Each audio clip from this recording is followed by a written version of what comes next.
Opa! Welcome everybody to Stavvy's World. 904-800-STAV. Call in. We'll solve your problems. We have one of the greatest minds of the Great White North on the couch right now. Matt Johnson, whose new movie, Nirvana, the band, the show, the movie, has done probably what? By this is Monday, so it's probably $400 million box office. Oh, you know what? I think you can drop maybe even 3 zeros off of that. The movie just came out. I saw it. It's funny as it's legitimately funny as shit. I'm trying to think. Is it the fucking funniest movie of all time? Let's not get crazy. I'm trying to think. Is that what it is? Actually, no, not even close. But it was a very good time at the theaters, folks. What's great about it is that it's one of those movies that where you watching it first, especially you, are thinking, what a piece of shit. Like, I can't believe I'm here. I'm sitting in the IFC theater. I was doing my buddy a favor just to appear. He wanted me to be a laugh track to get the crowd going. As soon as it does one interesting thing, you go, oh, okay. It's like I once heard Wayne Knight say on the DVD special features of Seinfeld that one of his secret weapons was that he was a really, really fat guy, but he was light on his feet. Sure. And so that when he ran, people always got a kick out of it. And I think that Nirvana, the band, the show, the movie has that. That's what you think. A big fat piece of shit movie that can move quickly. Yeah, it's nimble. Does it have a coherent plot? Professional actors? Beautiful people to look at? None of that. Jay looks good. Jay's cute. Jay's cute. Jay is held up really well. It's unbelievable. Jay looks incredible. We're talking about Jay McCarroll. Look him up. He's one of these guys that gets more handsome because when he was young, it was a bit of an uncanny valley because it was like he kind of looked like a man, but he's 14 years old. It wasn't working. A little gangly, sure. Yes. I know what you mean. But then, and so you guys, the thing for people to understand is that you've been doing this. First, it was a web series. Then you had a show on IFC. We watched it, actually. Me and Eldest would watch it in our Astoria apartment when we first moved to New York. We were big Vice people? Vice guys. Yeah, of course. We were big Vice guys. Of course. And then that fucking guy stole your whole, like, you could have been that guy moving from place to place, eating crazy food. What, fuck, that's delicious? Oh, Action Bronson? Yeah, exactly. Yeah, listen, I don't even feel like he stole it. I feel like he was ahead of me by like 6 years. Yeah, so he made your money. I saw that and I was like, fuck, this could have been my life. Yeah, exactly. Like, I just looked at it. Matty Matheson literally thought that. Yeah. Matty has a point. Yeah, he's a chef. He was established. I was just a fat guy in Baltimore. I want to do that. I was a fat 19-year-old being like, I want to be obese and famous. And it kind of did happen. He was rapping about getting pussy, and I was like, "What the hell? I'm living in my friend's shitty extra bedroom for $300 a month. I'm a paint salesman." That's when I was holding down Sherwin-Williams is when Action was popping off. I was a big fan. I actually saw him as aspirational. More 100%. I think everybody did. And he did. I was able to get in the Fuck That's Delicious kitchen and have some tacos with him. So so you know him personally? Yeah, I'm trying to get him on we've been trying to get him on the couch, but rappers are kind of hard to schedule. It turns out it is true that rappers, So we'll get him there. But yes, dude, moving to New York in what was that? 2014, Eldest? 15? Vice had you in its teeth. Dude, are you kidding me? I'm 26. I live in a windowless room. I'm doing open mics. It's like I'm Vice's guy, dude. I want every ounce of programming in the like. Eldest would start his day watching Miami Vice reruns. He would make an omelet in the morning. And by the way, we had a room in the living room, so someone could just hear Eldest cooking loud as fuck. Watching like a Miami different Vice. Comedian lived in. We switched. I used to be in that room, but eventually I got a room with walls. And so Eldest would just watch Miami Vice. He would turn on Vice immediately, watch Miami Vice at 8 a.m., cook the loudest omelet you've ever heard in your life. This motherfucker chopped. Sizzling. He chopped everything fresh every day. There was no prepping. There was nothing. He was just, 8:30 a.m. Scallions fucking. Well, he hated you then. Yeah, No, sometimes I would be making the omelet and I would hear the guy fucking in this room, which was also right next to the at kitchen. 8 a.m. Yeah, it was like, you know, he'd have some So he was girl doing well. over. He was doing bad, but he could fuck. Hell yes. So The all room he was had basically was sheetrock. So it was like mutual disregard for each Yeah. other's like living space. Did you like the Michael Mann film, Miami Vice? I loved it. I Isn't haven't that seen was that. such an I loved unbelievable film? I saw, so that's I the only movie loved in it. my life. Yeah. Josh Bowles and I were in film school. We go to Yeah. see it at, I think, the Yorkdale. We go to the 4 o'clock show. Mm-hmm. We saw the 8 o'clock show the same day. Respect, dude. I get that. I fully get that. If you're watching this, if you've not seen Michael Yep. Mann's Miami That's your Vice, camera. Come on, you're a director. it is. Yeah, It is like, I think there are people who know about it, but it is one of those lost masterpieces that it doesn't rival Heat, but No. But it's a But- must watch. It's a must. It came out around the same time as The New World, and both are these. It was an unbelievable. What I love about that movie, yes, that movie's incredible, and it has it's Jamie Foxx and Colin Farrell, and also it's Michael Mann. In terms of how he's shooting stuff, his dick was really hard for digital. That's when he's It's right as he's making the prime in transition, digital. and then he really falls off a cliff afterwards. He makes that Public Enemy. I never movie saw with Public Enemy.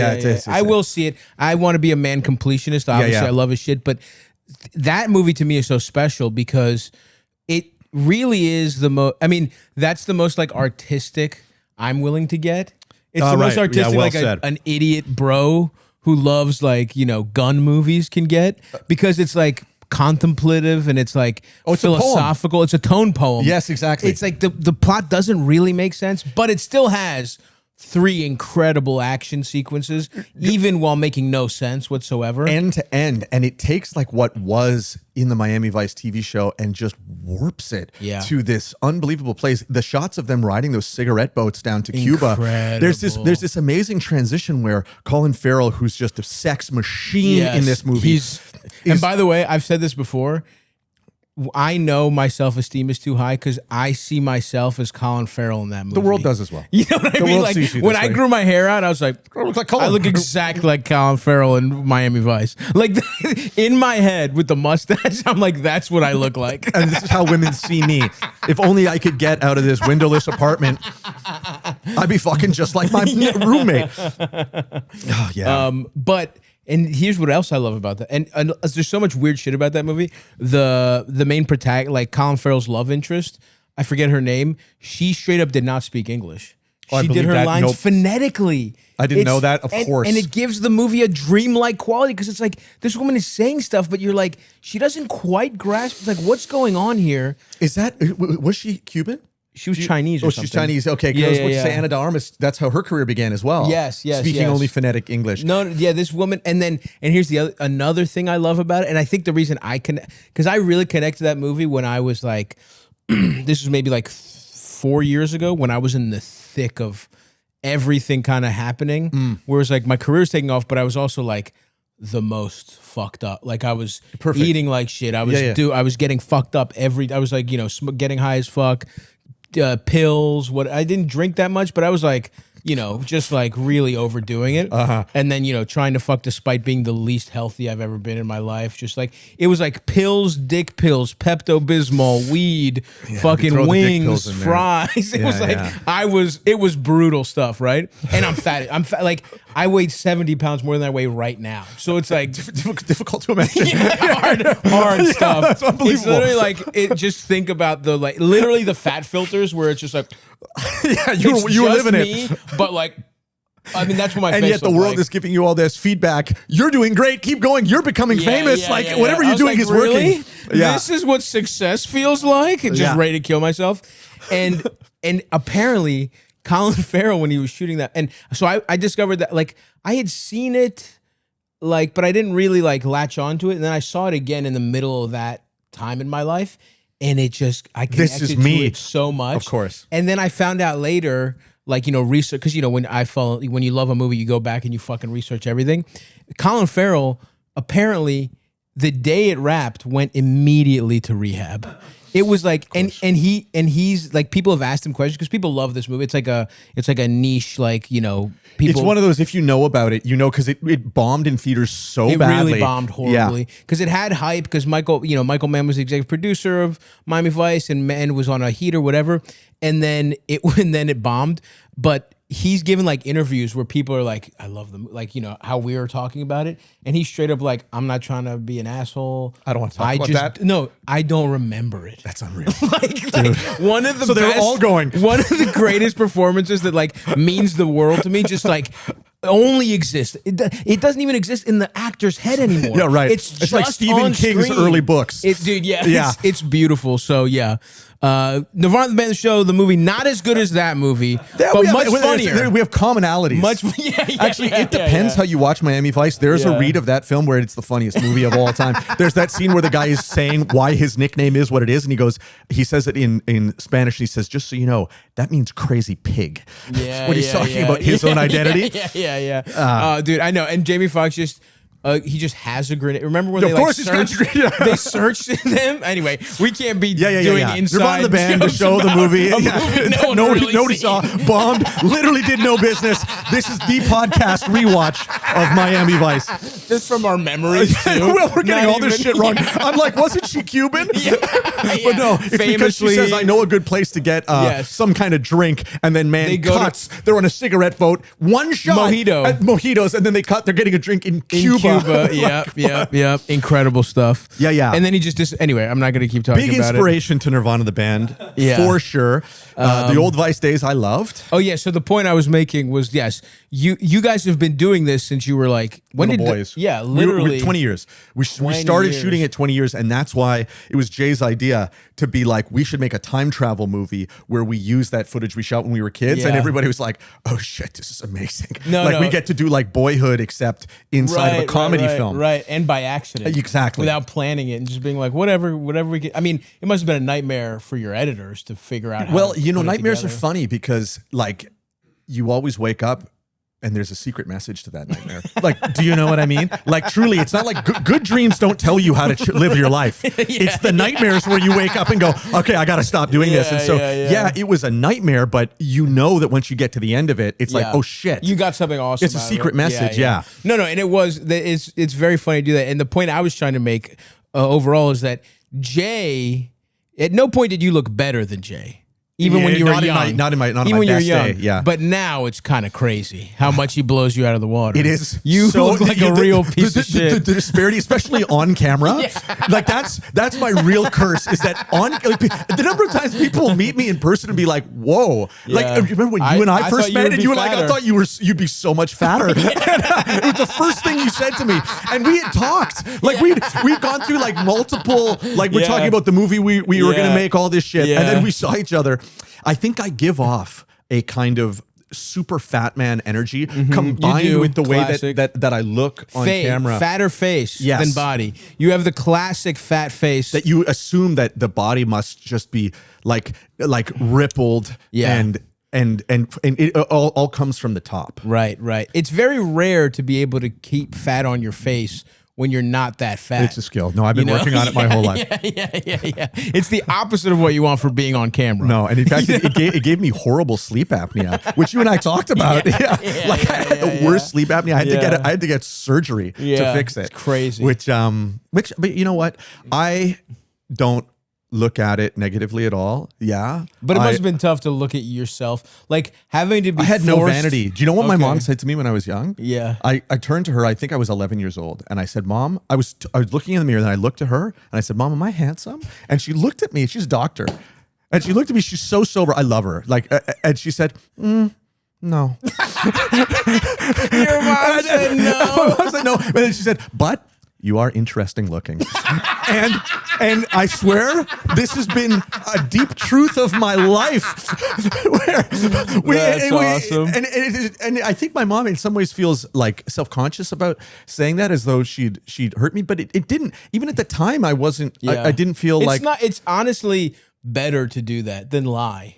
If she had said, have you met guys whose moms are like, you're the most beautiful boy, I love everything about you? Well, my mom got pretty. I had the classic. My mom was like that, and my dad was the opposite. That's a good. Yeah, so yeah, yeah, it's yeah. like Which is it? It averages out, but at the same time, at any point, I can have I'm like, I can think like I'm the fucking smartest, most handsome guy in the world, and I can also think like I'm a piece of shit. I should fucking kill myself. Yeah, and you need both. It's like, and you need both, and it averages out to good. And I think it's unfortunately useful for creating shit, unfortunately. I think it's actually the secret recipe. This is reminding me, I had just read some article that said in the gestalt of male self-help books versus women's self-help books, the main difference, there's some kind of study that men's self-help books, the message is you are shit. Women's self-help books, the message is you are too good. Right. And that somehow, interesting. though, like the difference between those two, even alive in all of us, is the truth. We are all garbage, and we are all great. And wrestling with that is how you find some kind of momentum forward. Yeah, I mean, I think if you think you're a piece of shit, it's only up from there. I think that's part or of it. you think it's nothing, it's not worth the effort. So fuck my life. Well, I guess I'm thinking of it as like the strategy of almost like a boot camp, where it's like we got to break you down and rebuild you in the mold of Tony Robbins or whatever the fuck. Yeah, you know what I mean? Like that kind of shit, which wouldn't have worked for me either, because part of your dad being the one who tells you you're a piece of shit is thinking every authority figure can suck your dick. You know what I mean? Yeah, right. You become a goes hand permanent in hand, rebel. where it's like, fuck you don't know shit. And then also, no disrespect to my dad. He didn't really know what the fuck he was doing. Very talented carpenter. Could stand a little in every other department. Very charming guy, good at what he did, but wasn't like a long-term strategic thinker. You know what I mean? In some ways, his long-term plan may have been you. It was. And because you weren't living up to his expectations, Right. he needed to destroy you. Right, yeah. Right. I mean, what's funny is I don't even think he thought that. You maybe not literally, It was but just like, it wasn't even destroy. It was like, well, I guess I'm not going to give a fuck about that. And then the funny thing is, like, it paid off. of course. But not in any way he thought. Like, It'd be great for him to turn on you and be like, yeah, that was my plan. that would be. Could you imagine in Greek? couldn't even he's pull it telling you, off. just so you know, Stavvy, that's what I wanted. I would love to see him attempt that. I would love to see him try that with a straight face. But yeah, there was just a moment where I was like, I mean, maybe part of that is also being an immigrant kid, because it's like you do just have a better handle on the culture you grow up in than your family. No doubt. So you're like, you're the authority. I'm smarter than you. Uh-huh. Like from a young age, you're like, I know what the fuck I'm doing. You don't fucking know shit. So I don't know. It was a weird. It just did create this nightmare personality that has been tough to live with. But You're talking about him or you now? Me. Yeah. No, my dad's personality is more like, it's not even a nightmare. It's just like what happens when you grow up in Greece in the fucking 50s and, nobody really gives a fuck. Your parents. Post-war Greece? Yeah, post-war Greece, your parents are in an arranged marriage that was like, they were like the fourth choice for both of them. Oh, you know what I beautiful. mean? It's like they're each other's safety spouse. This is your genetic history you're talking about here. Yeah. One generation removed. Like not in the 1600s. We're talking about these people were fucking, these people were listening to the radio, smoking cigarettes and dancing like this. You know what I mean? Like it's not that far back. But yes, I don't think that's a very loving environment to fucking grow up in. But you know what? whatever. It sounds like he needed to figure out a way to make his identity work, and when that didn't, he started lashing out. Yeah, for sure. Well, I love your dad. I love your story about when he finds out you're going to become a stand-up comedian. Yeah. Calls you and classic. Yeah. I couldn't believe it. So your mother tells me you're doing comedy. Yeah. Hangs up the phone. Yeah. Brutal stuff. Well, let's relive all of this right now, Stav. Yeah. No, it's all anyway. good. Yeah, Nirvana the band, the show, the movie. No, let's talk about now. Your mom said you were an ugly piece of shit. Yeah. Yeah. But you know, these stories, it's funny. I think anything you remember from childhood, pay attention. Yeah. Why do you remember it? Yeah, because totally, because probably your parents, to them, it was nothing. How many fires have they put out? Raising a kid is one emergency after another. Yes. And there's one innocuous memory that you have held on to that to them was like, dude, that was I don't nothing. remember that. Dude, I smacked you. Yeah, like, what are you talking about? You remember that? Yeah, you had tetanus poisoning. We had to take you to the doctor. You know what I mean? Like, right, you almost got hit by a bull and I pulled you out of the way. Like, you remember this one line? Yeah. But it's so funny. It's like that memory is so bizarre. I heard that You know the Mandela effect? You know what this is, right? Yeah, like yeah, where you yeah. falsely remember this Of thing. course. It was Berenstain Bears. Berenstain Bears. The You know what? classic example. I heard that the truth about that is that human beings just make memories in certain ways. And it's the whole reason why everybody thinks that in Empire Strikes Back, Vader says, Luke, I am your father. Yeah, yeah. When really he said, no, I am your father. Yeah. And this secret, like that, the difference between those two is the truth of the Mandela effect, which is when we make a memory, we make it useful. And Luke, I am your father is a story. So even though Vader didn't say that, that was the context of the line. Yeah. In the same way that Mandela dying in prison has a martyr idea to it. And so our brain is just like, oh, that's the story. The story is Nelson Mandela was a hero. He was a martyr. So of course he died in jail. Yeah. Berenstain Bears, there is no last name. Stain. Right. Yeah, we only know the Steen. Berenstains. Yeah, we know the Steens. And so our brain goes, well, it must be Steen. Yeah. And it's the same with these childhood memories that just get locked in your head because your brain is like, this is important. And I don't know why. Yeah. But remember this forever. Right. Remember how your dad breathed on the phone when he found out you were going to be a comedian. I will not let you forget. Yeah. And they don't tell you why. Yeah, In the same way that when yeah. you wake up for a nightmare, you're like, well, what did that What's nightmare going mean? on there? What's Yeah. going on? Great point, Matt. Hey, you know what I think you'd enjoy is a guy who loves fun, who loves a good time with his pals? An ice-cold, delicious Twisted Tea. That's right. Twisted Tea is a refreshing, hard iced tea made with real brewed tea and 5% alcohol. It tastes like real iced tea because it's made with real iced tea, real brewed tea. And a little kick, 5% alcohol per volume, full of flavor and very refreshing. Goes down smooth, no pesky carbonation, so it makes it easy to drink all day long. Twisted Tea is the perfect alcohol beverage to keep the good times going all year long. Oh, it's too cold? No, it's not. Not for a Twisted Tea. Whether you're hanging out at a friend's house, catching a game at the stadium or at the bar, or just seeing where the day takes you, Twisted Tea is there to turn your day up a notch and make a good time a freaking great time. That's right. Here's what I want you to do. Grab a refreshing Twisted Tea and remember... Keep it twisted.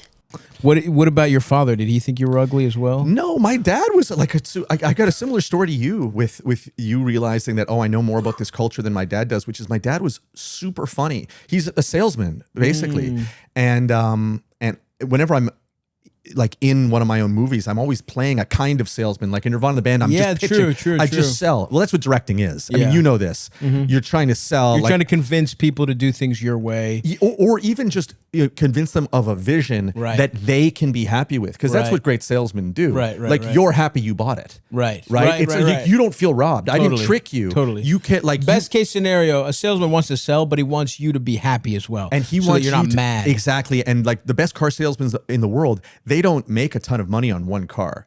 They make money on 40 cars. Right. That you tell your family this guy's the best. They tell their family. Yeah. And so you sell them a lot. Anyway, my dad really had this, but he was always so funny.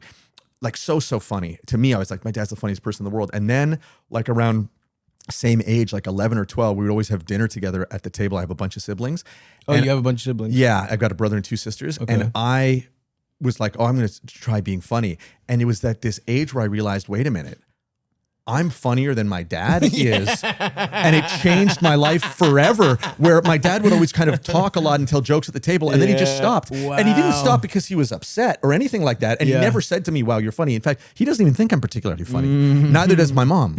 But my siblings were all like, this is unbelievable. You are so funny. We can't believe it. And my life changed after that moment. No, and your dad was not, you don't think he was mad or anything? Not even a bit. He wasn't jealous? He was just like, well, Matt's doing this now. No, my parents, they watch my movies or anything. I think Tony, the movie you and I made, is going to be the first movie they can sit down and watch and be like, oh, you made a movie. Even Blackberry? Nah, I mean, it's at least kind of, you can fall, and it's Canadian, and my dad loves business, and so yeah, like he likes it. Your dad's favorite genre is Canadian business. No. My dad's favorite genre is like the same as I think a lot of the movies you love, which is like 80s action, like revenge, exactly. Yeah. Like sounds like a cool guy. Dude, Sounds like the man. He likes What was he selling? pension funds. Hell yeah. Pension funds to unions. So he was the guy. Yeah. He's got such a high-low life because he came from like nothing, like a poor as dirt family that had immigrated from Iceland to Winnipeg and then to Thunder Bay.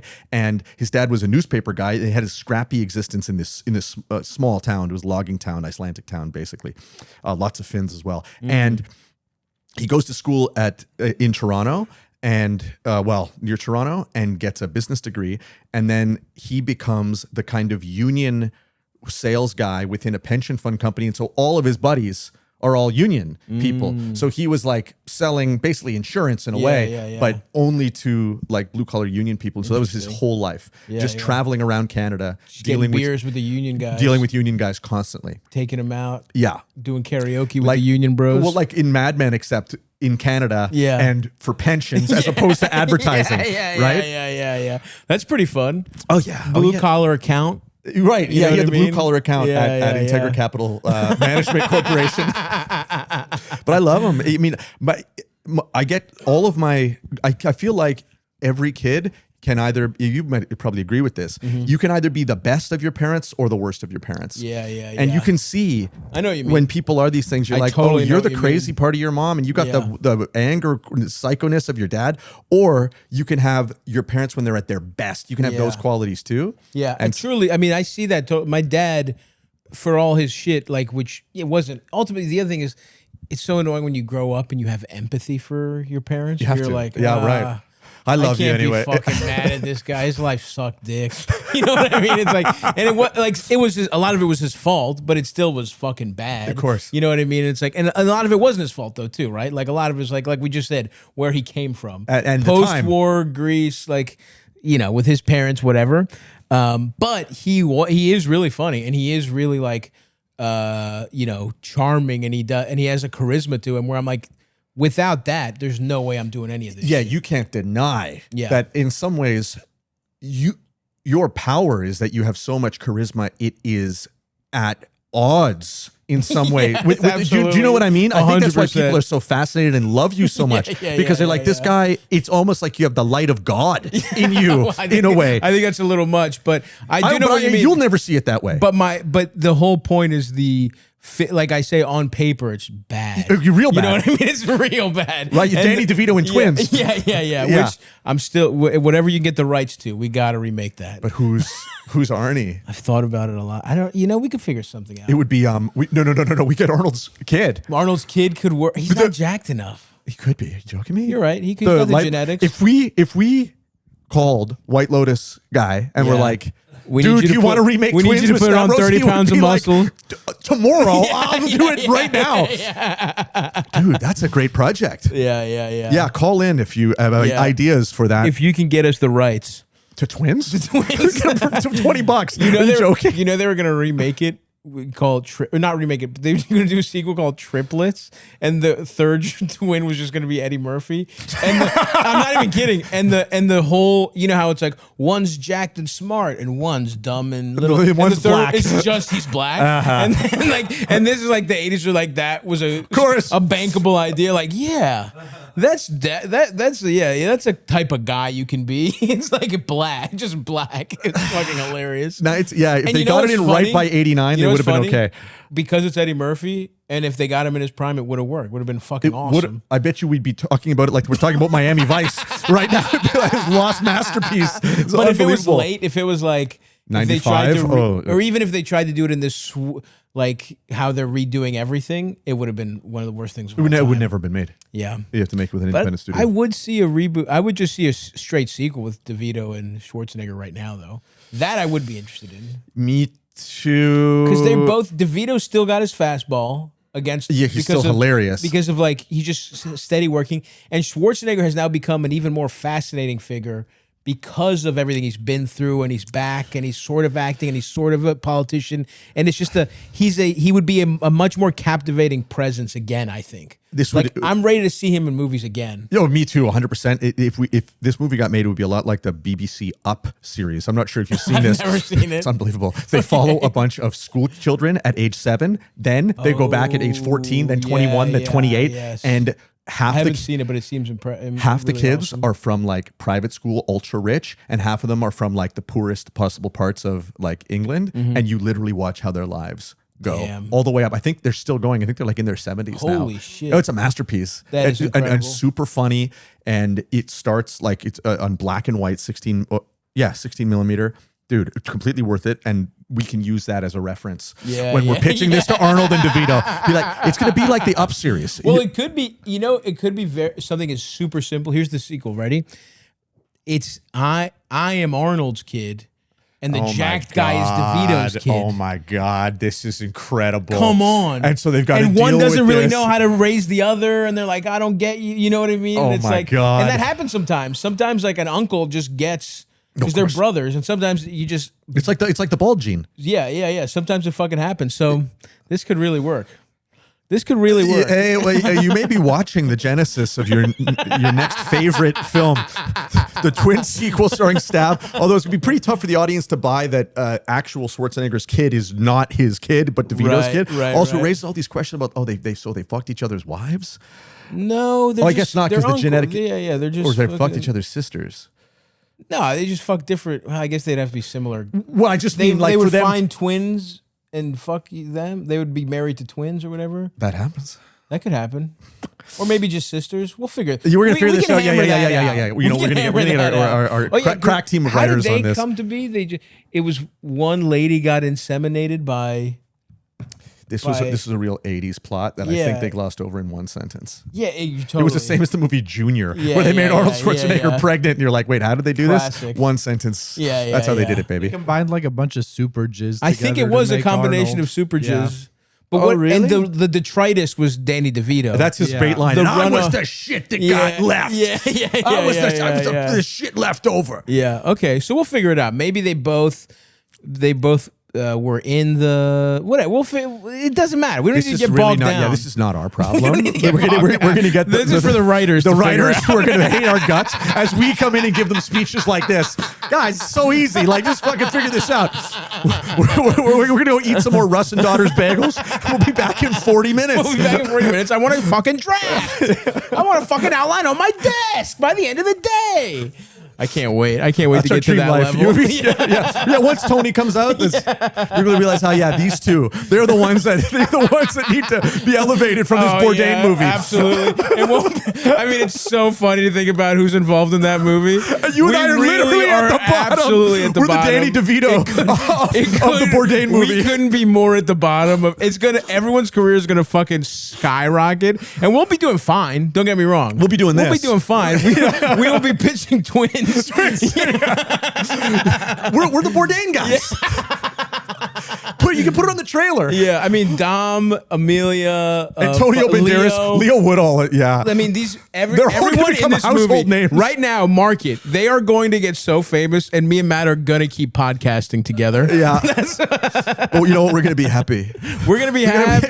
It's a magic movie factory. be The lights never happy. turn off. Another thing. So Nirvana, the band, the show, the movie. Another thing I want to talk about is a time travel movie, and it has elements of Back to the Future. Yeah, it's basically, we took the plot of Back to the Future and tried to literally do the exact same beats of it for real, because we didn't have this team of writers to write our movies. So we thought, let's just see what Zemeckis did literally Let's just take one of the best movies of all ever time and do it verbatim.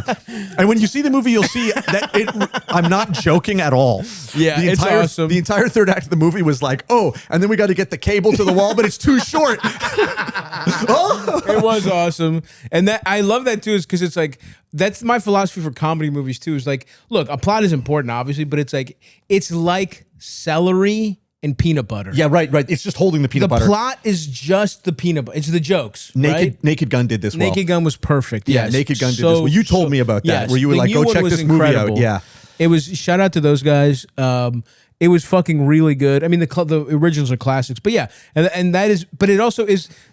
Doing Back to the Future just makes it, because every time it's clearly a Back to the Future homage, you laugh. You're like, I can't believe these idiots are doing this. When you use like a sting from We'll use like the music. same music. Yeah, we use, at one point, we literally used the exact same music from it. Because you know what? I think that one of the things that comedy movies, like all the ones that I love the most, you don't need to your brain should not be trying to figure out if you missed something Totally. or if something is like, 100%. that's not what it's about. 100%. Like you're trying to create an experience where it takes your breath away in the sense that you are caught up in it. Yeah. And I don't have the sophistication to write one of those movies. As you know, you acted in my last one. Of course. It's extremely painful to get from page to page. And so by having that in some ways taken care of and making it a bonus, not a problem. Totally. Right? It's a feature as opposed to it being like, wait a minute, it's just Back to the Future ripoff. Fuck this. It's like, oh, whoa, a Back to the Future ripoff. Yeah. That's badass. And in the ways, the things that equate, it's very funny, and everybody should go see it. My one criticism though, if you're going to do a Back to the Future sort of homage, ripoff, whatever, there is no mention of wanting to fuck your own mom. We tried. Which is Have I told you the story about what my mom said about my looks? Yeah. This one, it's like you go back in time, your mom's like, ugh, get the fuck out of here. I put my mom in my first movie because I'm always shooting movies where the people don't know they're in the movie. Yeah, and in my first movie, The Dirties, she's in it. Oh, that was your mom. That's my legit mom. That's who I go up to crazy. and I say, hey mom, do you think I'm in? This is right before, if you don't know, it's right before I go kill everybody in my high school. Great with movie, a gun. The Dirties. Check it out. And right before I go ask my actual mother, hey mom, do you think I'm crazy? And it's funny, she gives a similar answer. She goes, crazy? No. I guess you're a bit of a wild guy. Yeah. And that's right before I go and on a rampage. Oh, hell yeah. That's so that would not have worked in this one. Although, well, you know what? We better drop the topic. I was about to say Jay's mom is extremely beautiful, but I don't know. it's not, she really is. He's famous for this. That his mom is both. Actually, to be fair, both of his parents, if you saw them, they're real like pieces of ass. They're like 80s. They could be on That makes magazines. sense. They're so good looking that you can, when you meet them, you laugh. My mom, when she first met them, she laughed. She was like, "What?" Yeah. They're so good looking. That's tough to be the guy whose mom is the She's hottest gorgeous. mom. She's gorgeous and You're she's never funny hearing- and you're never hearing friendly the and end she's of an that. artist. Like she's just and everybody loves her. That's tough to be the guy who's like everyone has a crush on your mom. Yeah. And they'll let you know. You know what? Growing up. Oddly enough, Jay's never brought this up with me, and so I don't think he struggled with it at all. Interesting. I think he was so handsome that he didn't You need to get worry. it? He didn't need to worry about It's it. like, well, of course, everyone wants to fuck Everyone loves my mom. Everyone loves me. Yeah, This is the way the world works. Why? What's it like for you? yeah. Well, I'm just saying that's my one criticism is that that's such a big part of. Yeah, and it's probably the most Back to the memorable Future. part when it's like it's crazy how much of that movie is about almost fucking your mom and then I actually watched it recently, just was on TV, and it was like it's crazy. Just like how cool they are with Biff afterwards. It's ridiculous. He tries to rape the guy's mom. Like, imagine if the guy who tried to rape you in high school, you're like, we'll give him a job. Yeah, exactly. Now he can wash my car. Yeah, he washes your car, a guy, and then also he turns like mentally disabled because it's like they just turn like maybe that was part of maybe that was like a Reagan tough on crime thing. I guess it was in the 50s, so maybe there's like an alternate. Maybe that's part of the butterfly effect. They start like giving the sexually violent lobotomies. Yeah. Maybe Right. That would explain Biff's. You being like, I washed your car up real nice. it's a hilarious part of that movie. I remember it vividly, and now I'm also realizing that in the second movie, the mother transforms into a pornographic sex symbol. Do you remember where she gets a breast augmentation surgery, and now she's Biff's basically sex slave? Yes, so it's like he doesn't drop this yes. Freudian. Your mother yes. see her sexually, and that's the first. He really Zemeckis does do a lot. He really highlights big tits a lot. Loves. That was the first. I think giving her the big tits in the second one starts because he did. Who Framed Roger Rabbit? I mean, come on, the biggest. Come on, that was awesome. That's fucking awesome and a big part of my personality. Big time. Being a kid who's like kind of starting to understand you're funny, and then being like, wait a minute, I can get a who's cartoon that? girlfriend. Yeah. Hold on a second. Truly, and she's hilarious. She's what does great. she say? I just love funny guys. Yeah, he just makes me laugh. He just makes me laugh. Exactly. Yeah. Which might have sometimes it's like changed you. Sometimes you're like, fuck. The way we're talking about like random memories as a kid, it's like showing me that movie and having may her. Have, that Roger has got the hottest girl in Toontown, and the reason is he just makes me laugh. It might have just sealed my entire fate right there. Right there. It's really possible because I saw that movie really early. Me too. Yeah, I was like probably 5, dude. Great movie. But yeah, then he does Beowulf, where they have busty Angelina Jolie's got her tits out, and there's like a busty bar wench. I'm thinking there's a couple. Yeah. And then I think he married, after he gets divorced, I think he just married like the biggest. So a very busty lady, which tip my cap to Zemeckis. You know, I'd love to see you make a regular movie again, man. It's been a while. That last one he made, he just set up a camera in a house. That was and let it rip. interesting. I actually didn't see it. I haven't seen it, but it was a cool pitch. I want to see it, actually. Somebody I trust a lot said it was a masterpiece, and then 90 people told me, you will not believe this got made. It's horrible. Yeah. So, yeah, I gotta fuck it. I do want to watch it, but yeah. So that for Nirvana, the band, the show, the movie too, I would say let's get ups and downs. Let's get the Freudian stuff in there. I'll pack it full. The thing is, and you can attest to this, it's very difficult to put characters like that in sexual situations. That is true. It feels like uncanny valley, weird, wrong. It would be like if Calvin and Hobbes started like ogling like a Playboy magazine. You'd like put it down. It's like, whoa, what? You know, there's something impure about it. No, you're right. They're prepubescent in a way. The characters are a little less.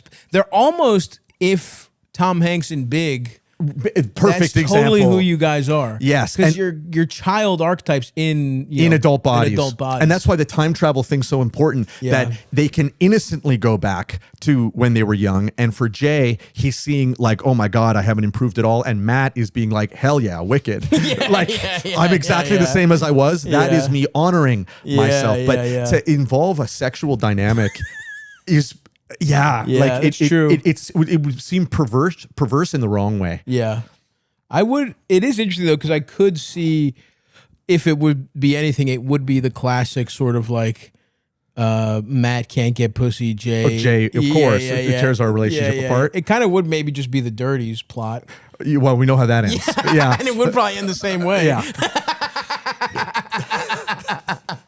Next one. Yeah. Well, Jay, I think would go for it for sure. Yeah. Jay, in this movie, you are a ladies' man. Women can't get their hands off of you. Although now there is a time travel element, and your mom is involved. So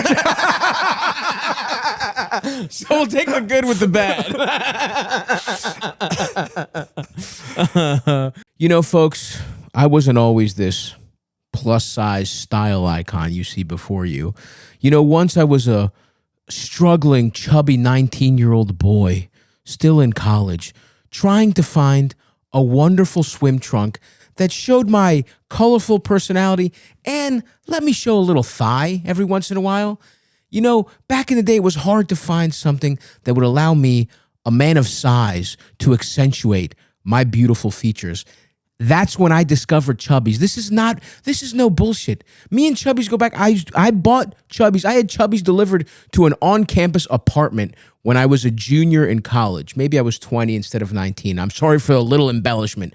But the point is, I remember the day my Chubbies trunks came in. I was preparing for a trip to the beach to try and impress some girls. I probably did. I was too shy to act on the natural advantage the beautiful cuts from Chubbies gave me.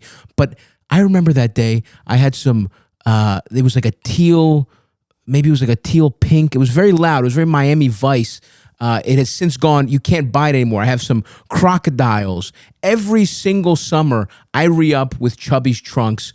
And I think you're going to want to too. Chubbies trunks are your main character moment. The fit is comfortable. The vibe, beach dad meets summer legend. Everywhere pants are built to do it all. Whatever you want. They got polos too. I love Chubbies. I love the trunks. I love the polos. You will catch me summertime, Chubbies the hell out. And I'm going to start bringing it into my wardrobe earlier and earlier every year. Catch me in the spring with the thighs out thanks to the Chubbies trunks. For a limited time, Chubbies is giving our listeners 20% off with code STAVVY'sWorld at chubbiesshorts.com. That's 20% off your order with code STAVVY'sWorld. Lowercase, all lowercase, STAVVYSWORLD. Give your thighs the VIP treatment they deserve with Chubbies. Support our show and tell them we sent you. Yeah, but listen, folks, go see the movie. In theaters everywhere. In theaters. We do. This is very funny because we actually, by accident, had booked all black guests for Black History Month. By accident, we just happened to book four black comedians in a row. So perfect. But because now we have interrupted, that's how much we believe in independent comedy. So I'm essentially a paragraph break. You're basically you're a Canadian. And not only is it like it's not just a regular white guy. It's a Canadian, and we heard his dad was Finnish. I mean, Icelandic. I mean, my we're mom's talking, Finnish. My mom's Finnish. We're talking the whitest. We're interrupting Black History Month for maybe the whitest guy you can think of. I'll take it. An Icelandic, Finn. Canadian independent filmmaker. It doesn't get whiter than that, folks. But that's how much we believe in independent comedies. Go see it if you want us to keep making dumbass comedies. Like I said, Let's Start a Cult famously made over $0.1 million at the box office, and we're trying to at least triple that with Nirvana, the band, the show. We'd love for you to get to over there. $0.3 million. If we even touch that, I can say for like every decimal place on that, this twin sequel is literally getting closer to the light of day. But it is true. If you are the kind of person who watches dumbass podcasts, right? And you miss, people complain all the time. Like I go to shows or even when I'm starting to act. Why don't they make comedy movies anymore? Literally, yeah, everyone I hear it all says the time. that.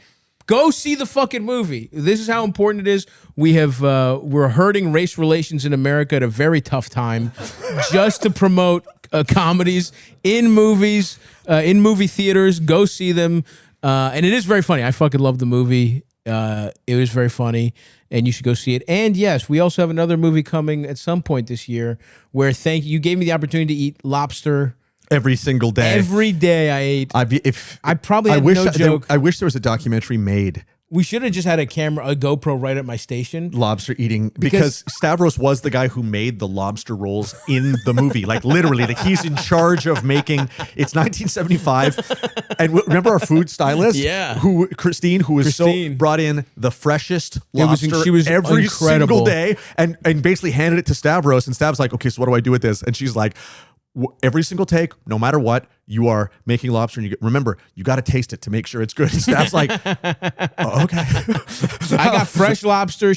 Christine wanted everything to look awesome. She was so good at her job. And what that meant was there's a lot of lobster coming in. Constantly. And it's like, look, we're throwing this lobster away, or am I having legitimately 6 lobster rolls a day? I ate some of those. They're delicious. I would hand them out to people. I would have them for lunch. It was fucking awesome. Yeah. So yeah, that was a beautiful.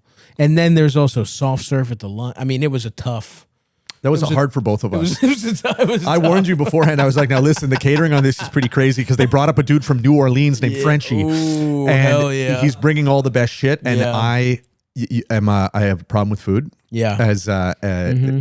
We share that. Absolutely. And so we had gigantic lunches and gigantic dinners every single day. It was pretty awesome. Mm-hmm. Shout out to Bourdan. May he rest in peace. Yeah, it was in honor of Bourdan. In honor of Bourdan that we ate as much as we could out of a soft serve machine after eating lobster rolls, just like Bourdan would have done. Just like Bourdan would have done. Yeah, lobster roll, whatever weird spaghetti, whatever they were serving, plus some like a sheet cake for some reason and cookies. It was an odd mix. Yeah, New Orleans is a crazy place. But it was fucking awesome.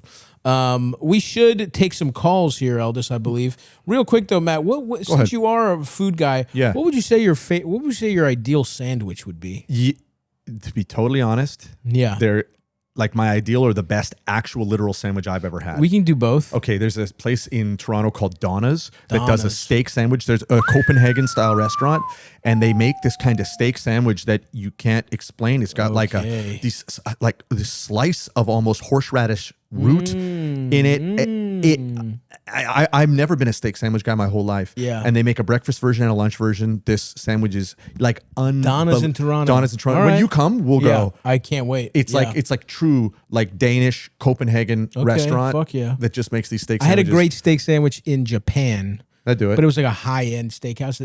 What they did was if you had leftovers, they would make it into a sandwich for you. It was incredible. That's just my dream. It's fucking incredible. It's like, where they give you a whole pile of food, you eat that, and then they transform it into a new food, you eat that, and the crumbs just keep going. Fucking, like no matter what, they find a way to transform. Yeah, dude. Yeah. And then what would you, if you had to craft a sandwich? On my own, it would be like half caramelized onions, 1/3 cheese. Okay. What's my 1/3 cheese. percentage at? I think I've got a fifth left. Yeah. I mean, cheese and onions. That's huge for me. And would you put steak in there? Yeah, I would probably put hamburger in it. Hamburger. Oh, interesting. Yeah, I'd probably put hamburger. But honestly, the sandwiches that we just ate, like that chopped liver, yeah, I'm crazy You're in for. on that. Yeah, I'll eat tuna. I'm so Catholic when it comes to my taste that it almost doesn't matter. I love savory things, and I have a definite eating disorder. Yeah. So really, what I love is what's there. Yeah. What's in front of me. That's what I like. Yeah, but the problem with the eating disorder though is like when it really kicks in, you don't actually enjoy anything. You know what I mean? There's a beautiful moment before it goes crazy. There's like a week before you're in the throes of it where you know you crave stuff. And at a certain point, your eating disorder gets so bad you don't crave anything. You just want to. It's the process of eating. Yeah. Of course, that's when it gets bad. I've been in line at a shitty job, and it's like I worked at a community college, and I was just like in line regretting the meal I was about to have. I could have stopped. That's as but bad it was as like, it gets. But I didn't like it. It was like some shitty cafeteria where it's like just a cheesesteak and fucking shitty fries, and I was like, I'm gonna feel bad, but I didn't stop. I could have stopped at any moment. I play board games with like my closest friends. Shout out Brian, Steve, everybody. We order pizzas, and I'm always the guy that orders the pizzas, or Brian will bring them from north of Brooklyn. And in one sitting, I will eat, and I'm talking about large pizzas, like 2.5 entire pizzas. Stav, literally. I believe you, I'll man. eat 2.5 pizzas myself over the course of maybe 4 hours. Yeah. And I just can't That's stop. a good clip. And these are gigantic pizzas. And so we're talking 16 slices over 4 hours. Yeah. That's not so. I think it's close. I think it's close to quarter. 6,000 or 7,000 calories. Yeah. I'm just thinking in terms of a slice every 15 minutes. That's easy money. The pace. Yeah, that's a fine pace. I'm just thinking about the pace. I'm like, I could do that pace, but I know what you mean. It's fucked up. Yeah, it's bad. I have a problem. Like I have a real problem. Like I know that if I stopped exercising within maybe a month, I would die. That's what happened to me when I fucked my back up. Yes, This exactly. month has been fucking brutal, but we're gonna get back, folks. Yeah. Let's fucking take some calls from two of the most well-adjusted guys. I know. It's funny, eh? It's amazing how in this world, producers are always the most grounded, normal. Yeah, well, this is a fucking idiot and a piece of shit, but yeah. No. I'm brilliant. There's things going on behind this laptop that he's you not don't doing even shit. understand. You're watching Miami Vice reruns. Yeah. How about this? Hold on. Play the first call. Let's see if you get it right this time. All right, let's see. Hi, Stav, Eldest, He fucks it and up half the Guest. time. I hope y'all are well. I That was tried a to leave coin another flip. message, but it was too long, so I'm just going to jump right in. I'm pretty sure my best friend is faking having breast cancer, and I don't really know how to handle it. So a few months ago, she told me she had breast cancer Jesus and Christ, is getting Eldest. radiation. This is the first but fucking immediately question. some things just didn't really add up. She said that she was diagnosed See what over I mean? a year Hold ago, on. but she only See what I mean? He's a started bad producer. Why would he start with breast cancer? But you know what? I think I get the sense that what she's saying is that her friend is lying about having it. Oh, I That's get what it. she said. All She right, said, all right, I think I'm my sorry. friend's lying about having So breast maybe cancer. Okay. maybe Okay, all right, maybe all there's right. a Keep trick going, here. keep going. Maybe this isn't like a funeral. Yeah. She had breast cancer and is getting radiation. But immediately some things just didn't really add up. She said that she was diagnosed over a year ago, but she only just started treatment. She didn't know what specific type of breast cancer she has. That's she awesome. couldn't tell me who her doctor was or even where red flag. she was getting treated. And that felt kind of off to me because cancer runs heavily in my family, and I've been closely involved in like multiple diagnoses and Uh-oh. treatments. All my parents, my husband's, all my grandparents, my husband's grandparents, and then Jesus. both my parents She picked the wrong had one. cancer. So I know that like knowing the specific type is dealing with an always expert sort of now. the first step. I offered to go with her to her appointments since she told me she wasn't telling anyone, like I was the only person who knew. But she kind of brushed that off. And then the night before a radiation appointment I was supposed to join her for, she claimed she had therapy at 6:30 in the morning, and she stopped sharing her location with me. So she kind of canceled Oh, brother. me going with her. And I ended up kind of going unhinged mode, and I like drove by her house during the supposed appointment time. Everybody's and losing her car here. was still there. I see you faking cancer, and I everybody's race you, stalking you before sunrise. Grabbing the She began this by binoculars. saying this is her friend. I do don't get really it have- though. It's like someone lying to you about cancer would kind of be like, "What the fuck's wrong with you?" But yeah, go ahead, Public Elders. transit in our area, so I could safely say that she was home. Then later, I asked her again about her diagnosis, and she just still did not have an answer for me. She did not know what cancer type. She did not know her doctor. She didn't know her treatment location. And I was kind of like, what are you not telling me? And she didn't really have anything to say. And, you know, since then, we haven't really hung out that much. Sure. We kind of stopped talking, but now she's kind of reaching out again, and I'm a little bit stuck. Like, do I confront her? Do I distance myself?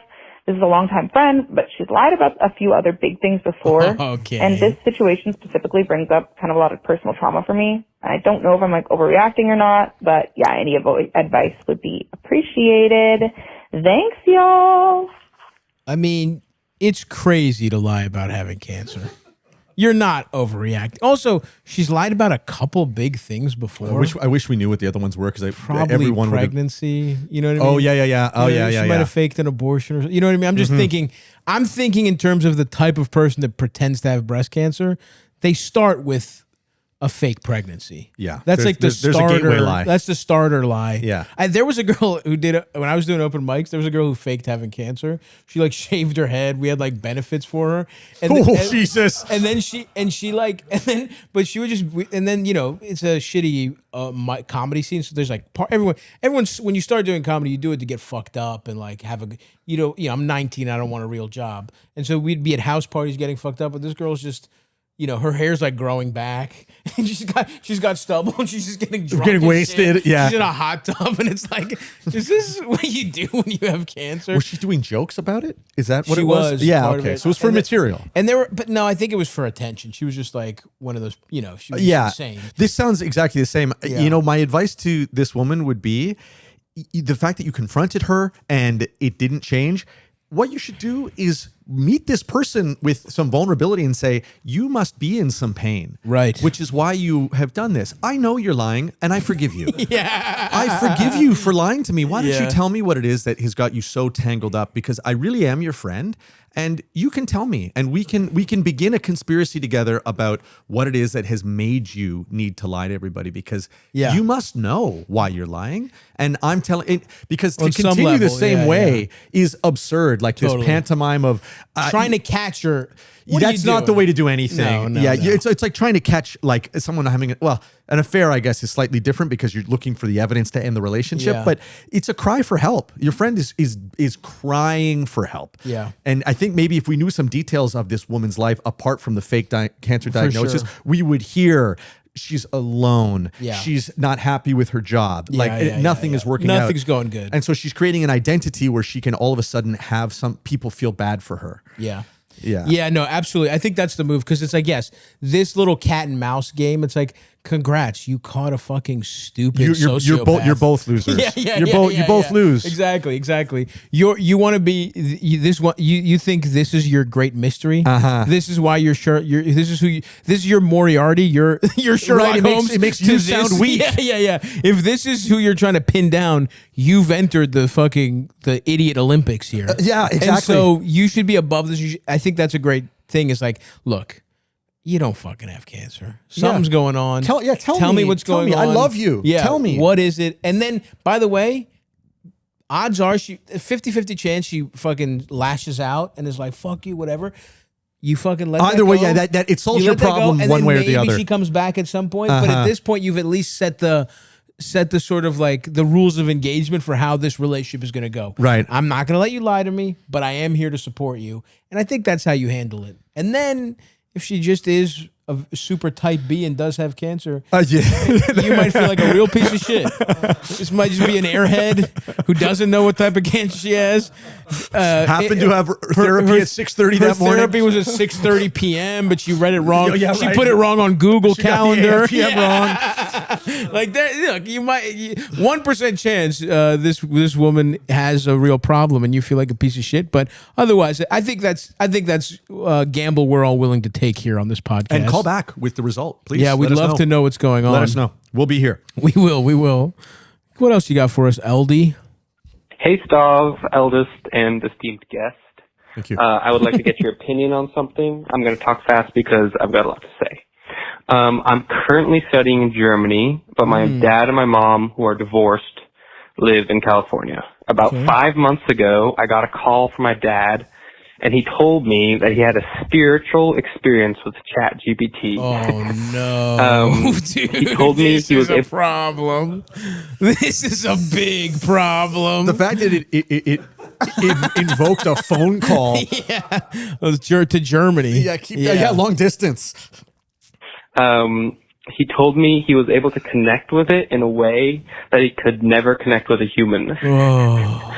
And that he had a really deep conversation with it. Oh my god. And that he made the chatbot like take on a personality of like a goddess, and they had a conversation about reality or something. Anyways, it was really strange. Your dad's I was cooked. pretty concerned, but I was also on the other side of the globe. So I was like, whatever, my dad's a weirdo, but I love him for being a weirdo. Well, hopefully he gets over this AI obsession. But a few months ago when I went back for winter break, he was still super enthralled with AI. He was fucking installing a pocket pussy on an outlet. He was fucking he had like circuits, and he was running it to the fucking modem. He was putting It's like ChatGPT calibrate now. Calibrate, attach this pocket pussy to yourself, ChatGPT, please. And I found out he was paying for ChatGPT and I think a few other AI bots as well, which he's talking to constantly. Oh my God. He's not super financially stable, so Anymore. I'm a little worried about that, but Oh god. I don't think it's that big of a deal. Anyways, he most of the time is talking to it about like designing board games or about like the fractal nature of the universe and the universal laws Holy of human shit. language. What a Weird fucking stuff loser. like that. It's just pretty constant, and like every few hours I'll just hear him talking to it because he speaks out his questions. He doesn't type them out. Jesus Christ. And so he'll be talking like Tony Stark to Jarvis in the other room. He'll be asking something like, what do you think about the universal law that says everything only exists in relation to other things, or something like that? That's just a quote I have from him. Dad's a nerd. Anyway, my question is just that, Nah, it's more than that. how far do you think this is I not a should good let him diagnosis, go but- Yeah. before I'm telling him that I think it's kind of weird or strange? And do surprised you he think hasn't I told him should be already. worried for him? Anyways, Yes.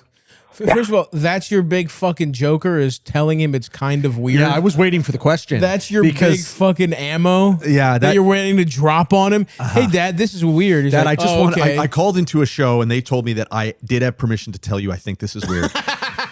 So I want you to know that. Stavros said, I can tell you you're weird. I thought he was going to say that like he asked me for money or he asked me to get involved with the chatbot. Like I Right. thought it was going to lead to consequences. This is nothing. Like in terms of. I disagree. Oh, no. Look, I'm not saying that he should do nothing. I'm saying Right. that his sense of stakes is very low. I don't know though, because to me it's like the fucking iceberg theory or whatever, where it's like by the all under the time you surface. see this, by the time you see him talking to this, his dad's brain is so fucking warped that it's over. That his dad is fucking pure in psychosis. It just sounds like he's His dad completely needs in love. His with, dad needs to be in a fucking straitjacket. Oh my God. This is fucking insane. Dude. What if he winds up creating the greatest board game He of won't. all time with He this woman? won't. He will not do that. Look, I obviously. First of all, what it's doing is just stealing Settlers of Catan. Like, these things don't think. I'm telling him brilliant. Yeah. He's just changing. It's like, oh, instead of a city, we'll call it a capital. Yeah, instead of like brick, it's stone. Instead of fucking wheat, it's fucking brick and stone are both in it. Or whatever, you know what I mean? Like they're just Seagulls. gonna change wood. Yeah. They're gonna change wood to fucking plants. Yeah. You know, and it's just like that's the other thing about these brilliant chatbots. They're stealing. Yeah. And when people are like Hollywood is so fucked, and they show like a martial art, like they show like a can you imagine? And it's like, you know, some guy. It's like some guy. Like, AI Bruce Lee. It's AI, but it's just a fight from a Bruce Lee movie. Yeah, right. Or they showed one where it was like a guy was like changing into this armor. It was literally from Avengers. It was literally Iron Man, but in a different color scheme. Just and it's reskinned it literally. They are just stealing. There is no innovation here. You're a fuck. If you think AI is going to do anything, you're a fucking idiot. It's stealing your dad. I mean, look, this is not just to this guy anymore. This is a general thing.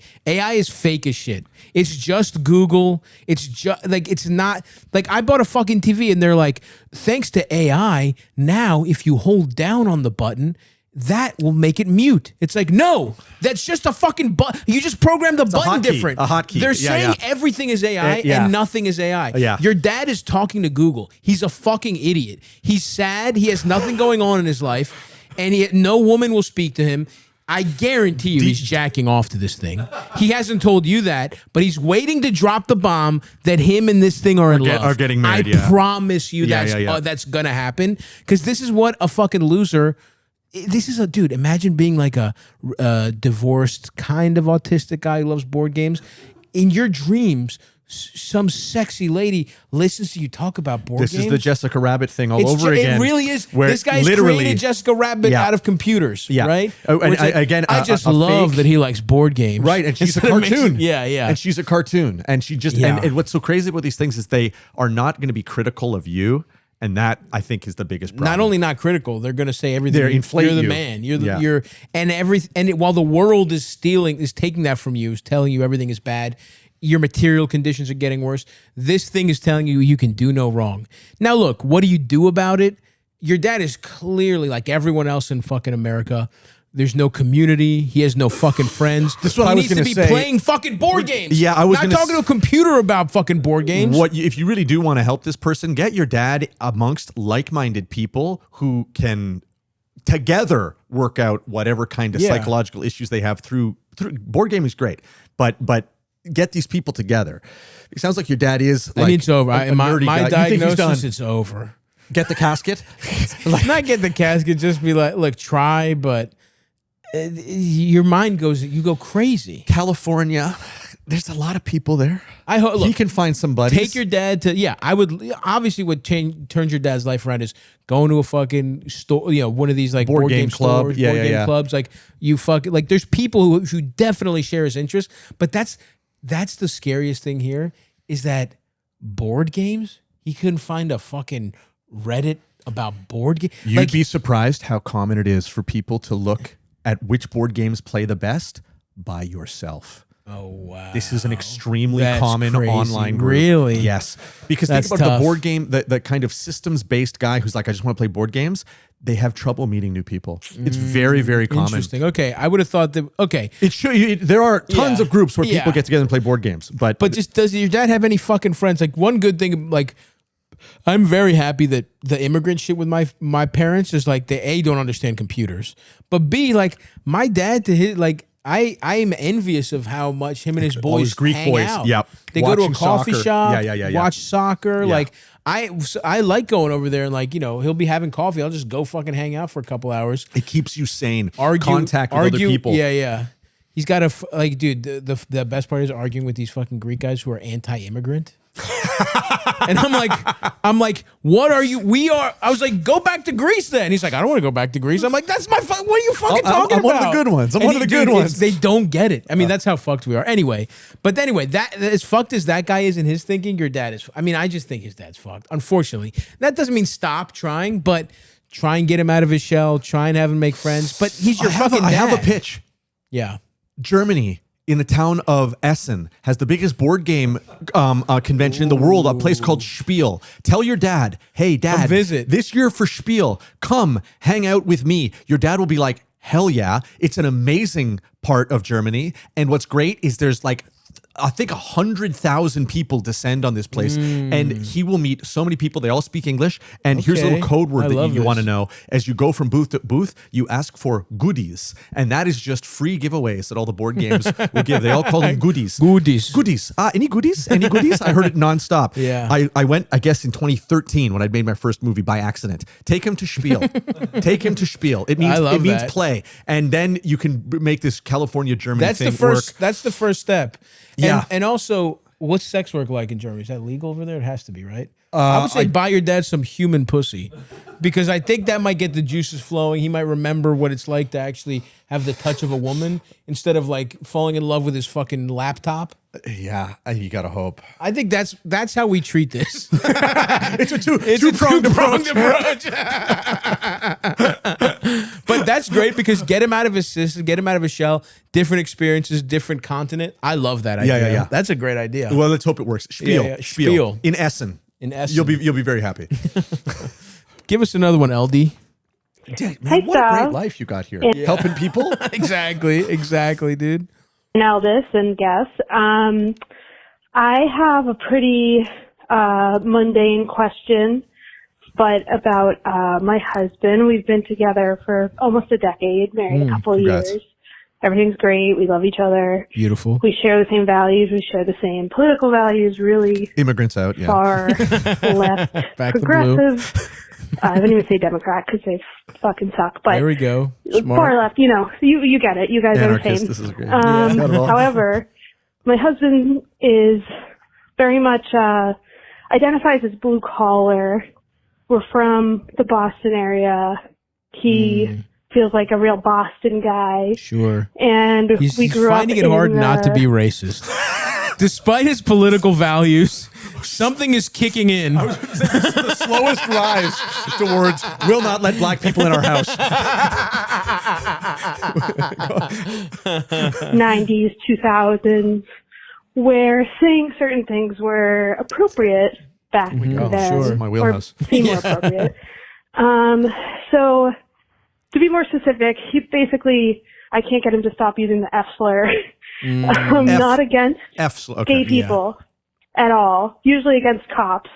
Usually, Now what are you going to do? That cancels out. now what are you going to do, Stavvy? Hold on. Yeah. This is a great philosophical quandary. or Can you use a forbidden weapon against the worst enemy?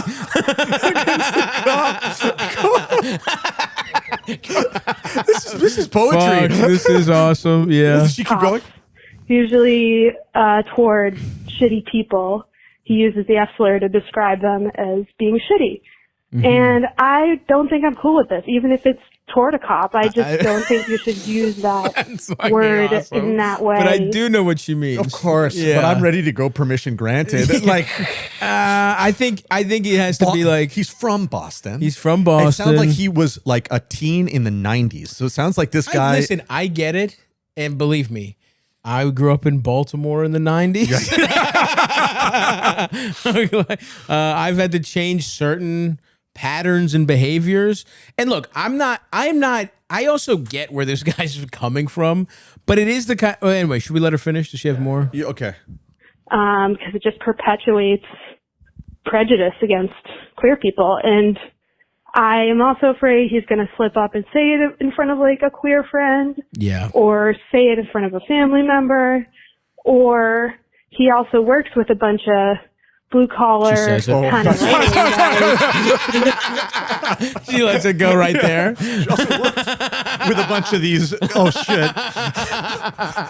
collar kind of right-wing guys that he's going to say in front of them naturally, and then they're going to latch onto that and use it in I don't worse think ways. I don't think those guys need him I figure saying it. you sort of to grew get up the the same. And juices She's acting like he's the ringleader of this like group of pipe fitters, which is probably not true. Absolutely I mean, untrue. what she may not understand is that this is sort of the thieves' cant of that kind of world, and that this is not excusing that, but there is a there's coded language within all different parts of employment, and I have been to places where this kind of like extremely casual incendiary use of language is like daily, constant, nonstop. Yeah. So have you. Of course. So have you. Of course. So in some ways, we're getting into a bit of a cultural collision between, I don't know where he works, but like a group of construction workers who are all best friends on the job, some of which may even be gay, and are buddies with one another. My opinion is that group of guys with themselves can literally talk over the fuck they want. Like while they're on the job. As long as it doesn't break containment. Yeah, literally. Yes. And It's like the same way yeah. that a family may talk to one another or whatever. Yeah. Now that is certainly a dangerous opinion, and I recognize that, but that's where I come down on the work side of this.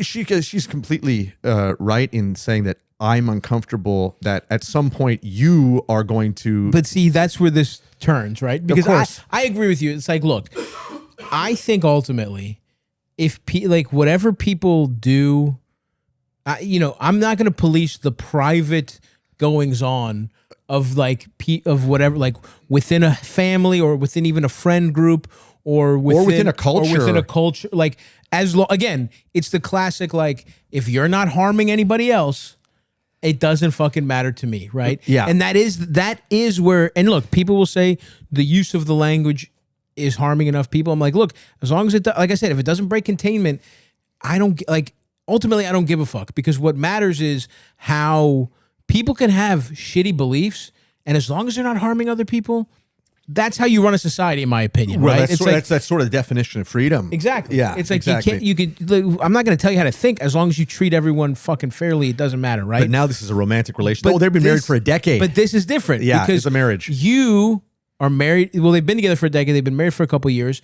Oh yeah, Maybe yeah, she's right. thinking about kids. Like you are well within your rights to be like, to define the culture of your home. You got to stop this. Yeah. Like you want to talk like that, and you want to talk like that at work. Like you want to talk the way around, not around me. I don't like that either. But we can't have this shit at home. Is that the compromise? Because Yeah. I wonder, because if she presents him with a straight up never ever talk this way, then of course, no matter what she was saying, he's got his back up. Well, I also think ultimaters and never evers It's ridiculous. is ridiculous. Yeah. But it is you or caller should have the conversation where it's like, look, and here is the actual thing, because look, I don't use that word Unless because- it's just you and me. unless Elvis did something really annoying.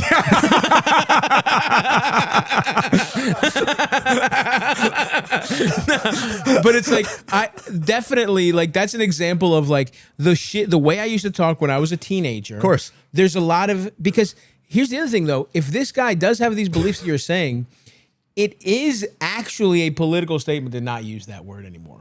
Because something has turned where people it seems like a group is treating the use of slurs as a fundamental right. Uh-huh. Like the least funny, most annoying guys who Oh, are I like, you completely know what I follow mean? you. Like, Yeah. like this whole thing where it's like these guys are like, they're trying to shortcut to we can aren't say I?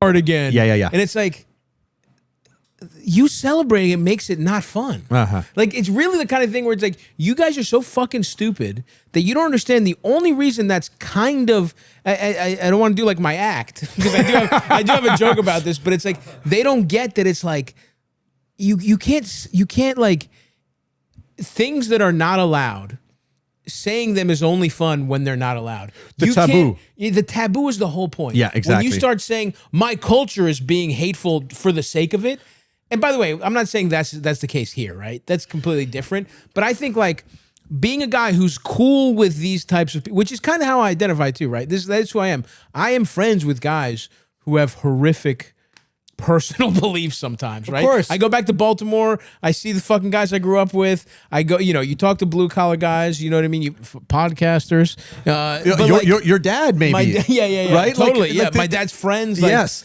And I'm cool with them, but it's like, I have, when they have said fucked up shit, like I actually have watching soccer, some Greek kid was dropping N-bombs.